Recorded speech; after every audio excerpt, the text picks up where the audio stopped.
देखु अत्यंत दुखदायक घटना काली राति ओडिशार जड़े रत्न ओडिया माने आमर बॉलीवुड इंडस्ट्री कहतु आधुनिक संगीत जगतर जड़े बादशाह कह गले अत्युक्त हेबनी ह्यूमान सागर महोदय काली वियोग घटिला। ओडिशार समस्त कलाकार जगतर एक शोकर छाया खेली जाइए। निश्चिंत भाव में आमर बॉलीवुड जगत एवं संगीत जगत यह गोटे अपूरणीय क्षति। ह्यूमान सागर व्यक्तिगत जीवन में किसी समस्या थिला जहाँफल कि से बहुत समय डिप्रेशन में रोते।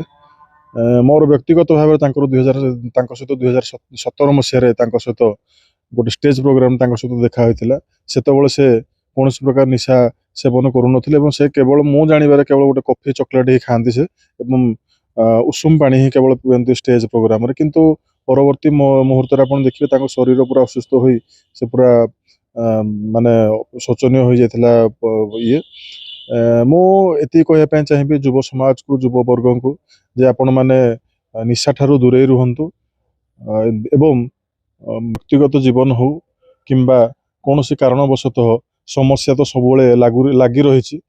मु अनुरोध करी युव समाज को व्यक्ति विशेष को दयाकोरी ये जो आपणकर जो समस्या अच्छी काली सकाଳେ निश्चिंत रहा आपण समस्यार समाधान करूँ एवं जो विपरीत जो परिस्थिति आसूची से परिस्थिति को सामना करूँ निश्चिंत भाव में आपण आग को जापर। एवं मु समाज को आउ गोटे जिन अनुरोध करुच्ची जे जितेबाला परिस्थिति खराब रोचे से समय दयाकोरी निशा सेवन करूँ ना परिस्थिति को केमती सामना करी सेठू वर्ती जीवे तार व्यवस्था करूँ ना निश्चिंत भाव में जीवन में एवं निजर क्यारियर सक्सेस हे एथिरे तिले मात्र संदेह नहीं।